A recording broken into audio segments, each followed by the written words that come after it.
So many people like to dance around the topic at hand, and how we keep seeing these same dysfunctional cycles being repeated over and over.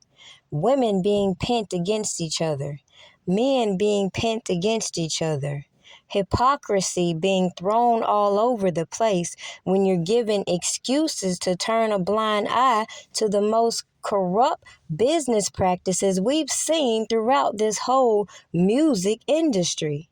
But what happens when we watch these entertainers become targeted by the very laws that we, the people, have firsthand knowledge when it comes to being profiled, when it comes to being systematically targeted by an oppressive system?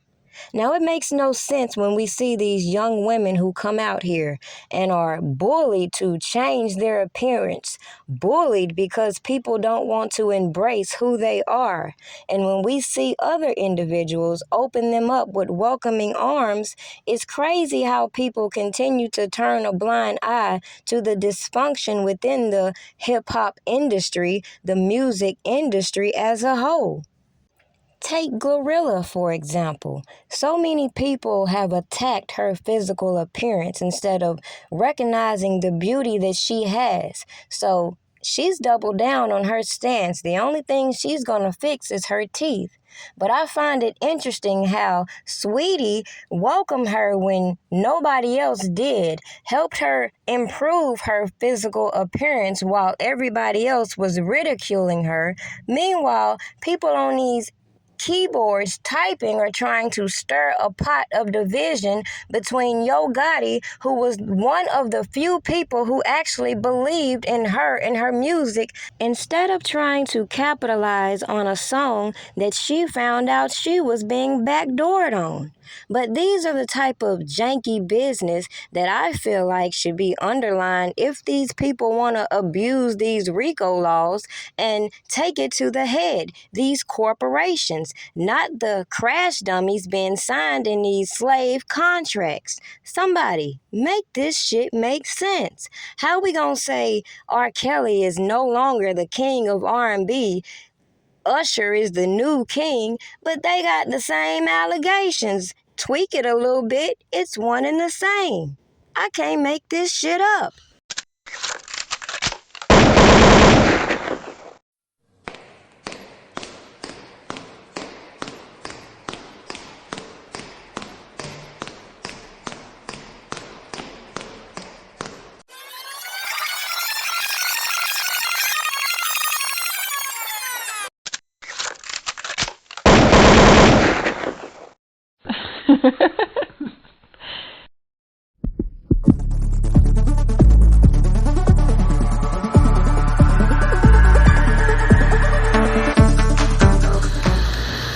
Can I go with you?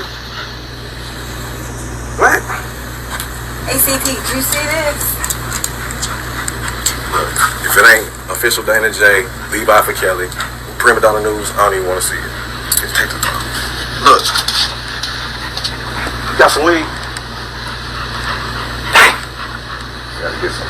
Alright, hurry up. Diesel and them here, everybody here, we waiting on you. I come out here from now on, I'm going to make fun of you every time I walk out the door. Every time I go in the door, I'm going to make fun of you. Well, I don't just care. Like I'm going to do you. I don't care if you sit over there and cry yourself to sleep every night. Well, you don't have to. But if you don't break your ass over there. What has always gotten me about R. Kelly supporters is that no matter how many times I emphasize that this issue is bigger than R. Kelly and that I could use any given celebrity, influencer, or regular person to illustrate my point, and how there's no need for people to gravitate towards these slave contracts anymore that have all of these artists doing the most to fulfill their contracts, when we have seen these platforms being utilized to launch real careers without depending on celebrities. So when we as a people ignore how the black community is so readily offended by not getting credit in helping these celebrities launch their careers, as they say, and then do malicious things in order to help destroy their career, including leaking information to scandalous ass reporters and bloggers, it should say enough about the condition of the black community. Now, it was all funny, ha-ha, when everybody was joking about Usher out here letting it burn, and then these people putting certain individuals on public display while settling settlements behind closed doors.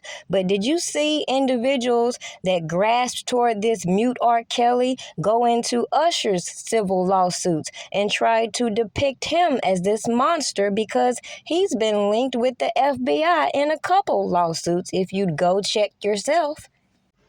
Yet the major point I wanted to emphasize is that a lot of backdoor dealings is why a lot of these artists are looking crazy in the public's perspective, and nobody will listen to these artists explain their points of view without putting their spins on it, like what's going on with Glorilla right now.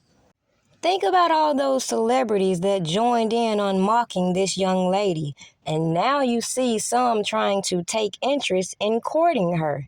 Make this shit make sense. So everybody wanted to paint her as the ugly duckling, try to force surgery down her throat, and then when everybody hears about this shady shit behind the scenes, nobody wants to use that as a talking point, but instead, people want to continue to make Yo Gotti the one person who took her side and believed in her craft and try to paint him as the villain. Make this shit make sense. Song of Saweetie, all this type shit. Whole time Saweetie wanted me and my friends from the video, but he made like he wanted them. They in the studio thinking they finna make a song with Saweetie. Ain't make not one song with her. So he in the studio trying to get us. We recorded some songs, but I'm just thinking we recording, like I said, I fuck with them. I like making music with them. We make some hard ass music together. So I'm thinking, we just making music the whole time. He trying to record a whole EP so he can go with his deal. Satisfy his deal, because like I said, he got to get that deal satisfied by getting the EP done with all us on there. And so, bam. Oh, another thing. It was a motherfucking... We went to the store because Saweetie said she was like, I'm buying all y'all weeks, anything y'all want. I was still broke at the time, so the Balenciaga outfit I first had on when I posted and it popped out, Saweetie bought all this shit for all us. She bought our wigs. Our wigs were like $3,000, $4,000. Saweetie... No, okay, so this what happened before she bought them. We went to the wig store. Him and his wife, and they like, y'all can only get 3 wigs. These 2 had. Y'all can't get all this. So they picked who the fuck gonna have the 3 wigs. They said Glow get a wig and 2 other girls, Gloss and Eliza. And they were like, Teaser don't need a wig because she ain't really want to hear. Well, this for the Set the Tone girls. Yeah. Slime got her own real hair, so she don't need a wig. On some shit like this, so bam. We getting ready and shit. They had got mad, I ain't gonna lie. She was in there talking shit, like on some attitude shit. Hey, what's up, Jared? Jared, I ain't talking about no legal shit. You know what I'm saying? It's just other shit. So This shit threw your ass out. you better come knock on these doors. Make me get out live. Okay. What part I was on? Okay, so we getting ready to do the video shoot. But we getting ready to do the video shoot. And then Saweetie called, she was like, y'all got everything? I was like, nah, they said we couldn't get 3 wigs because it was too much. She said, girl, y'all go get whatever wig y'all want. Y'all go get anything at the mall y'all want, no matter how much it costs. It was a budget on the video. So she was like, who said y'all couldn't get that amount? Like, it ain't too hard. Go back to the store and get any wig y'all want.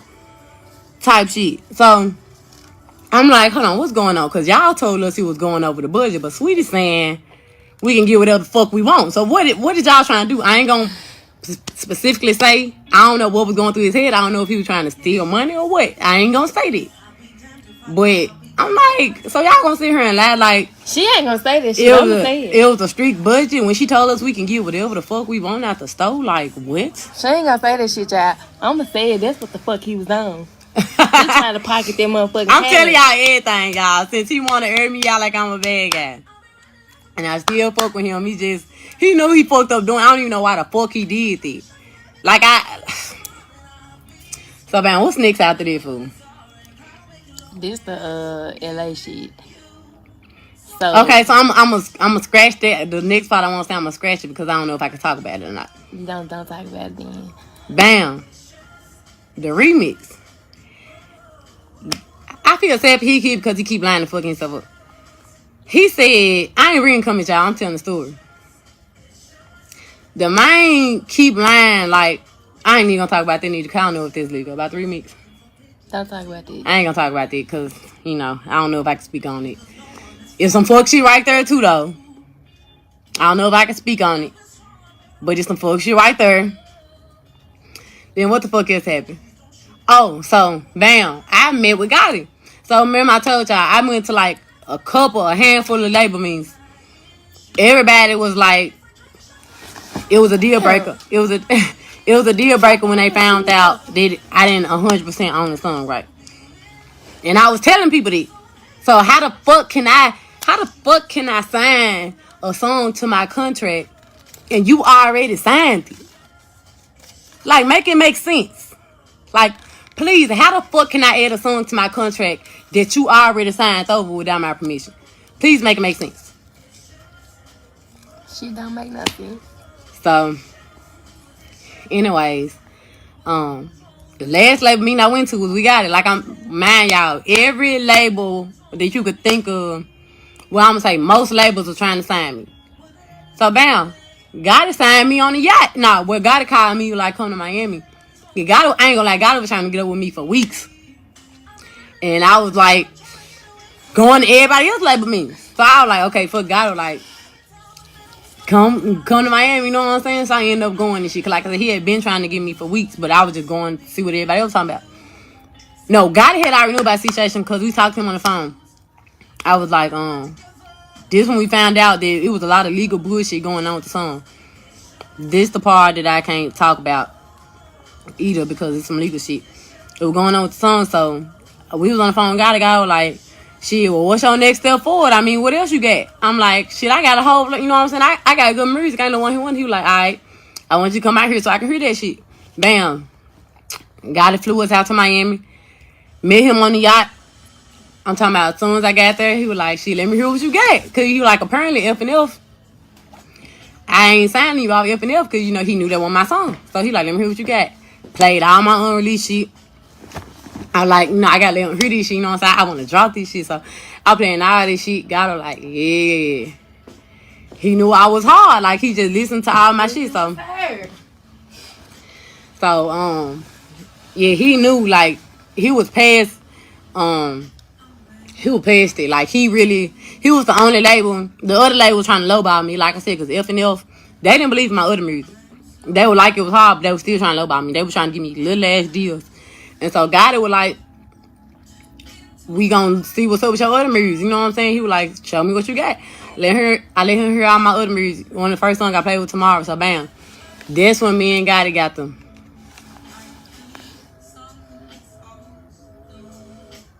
I don't know what it is.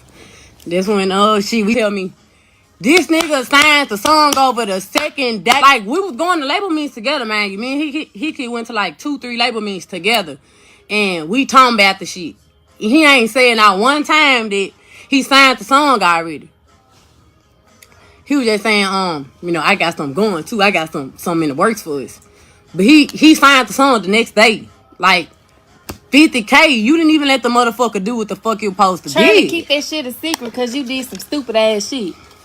Yeah, so bam. He signed the song for $50K. I found out. He didn't never tell me. I found out because I went to a label meeting. And they were it was a label meeting in LA. A label in LA, they were trying to sign me. And they looked up all the shit and they were like, the song got already signed. So, honestly, a lot of people were trying to sign me to sign F and F under their label. Like, they wanted to own F and F. I couldn't sign to a lot of people because the people wanted the song. After they found out I didn't own the song, they'll be like, it's a deal breaker. You know what I'm saying? Or they'll be like, let her to the rest of your music. they didn't really believe in me. Like, they wanted F and F. They really ain't care to hear my other music. So, bam. We at the hotel. He come to my room trying to explain, sounding slow and shit. Like I said, I ain't even trying to bag shit, kid. He just fucked himself off and trying to blame me for the shit. So, bam. What the fuck happened? Okay, so we in the hotel room in LA. And I'm mad as hell at this point, because I'm like, damn, you went behind my back and signed the song, and you and all these label meetings with me knowing, you know, I already signed the song, and you knowing everybody, it's a, like, everybody want, like I said, they want to sign the song, because they like, you know, we can sign her, I'm talking about good ass deals, but just off the fact that they like, okay, we seen this, like, she keyed in Glorilla, so it ain't your song, it ain't 100% your song, so we can't sign you off of it. It was a record deal. It was a deal breaker right off the bat when they found out it wasn't my song. Like I said, he wasn't saying that at first. He was going to my label meetings with me at first. Cause I ain't gonna lie, I'm slow as fuck at the moment. I'm thinking he know about this shit because he done been in the industry a little bit with Meek Mill. And whole time, cause he just started acting like he can talk and shit. So whole time he can't motherfucking, y'all. My nigga sound stupid as hell in them damn meetings. So, okay, so we in the room. He like, yeah, so, you know, I remember I told you I had something going. You didn't tell me you signed the fuck song. You got me in these label means blind as fuck. So, like, every time I tell them that ain't my song, they'll try to lowball me. They'll be like, okay, well, 100K. Or, we got you this. Because, like, they like, okay, well, we don't know if your other song's gonna blow. So, we not gonna put all our money in you type shit. So, that's type shit that was on me. So, bam. So, bam. I keep saying so, bam. If y'all talk shit about me saying so, bam, I'm like, that's how I tell my stories. I clap and I say, bam. Now, the conclusion of this video is very simple. The same way we see a lot of these women in the industry use these celebrities for their come-ups, use salacious stories to get their clout, it should be no surprise why a lot of us still stand adamant by Robert Kelly, considering the hypocrisy that I have put on display when it comes to how individuals specifically targeted him, knowing he had nobody looking out for his best interest. And the best they could do in court was this janky-ass doctor who wasn't even on payroll, didn't get his medical records, instead pull out some Walgreens receipts which proves absolutely nothing, and the black community wants to entertain who's the next king of R&B. Shit, the way people moving, I wouldn't even want that title. Make it make sense.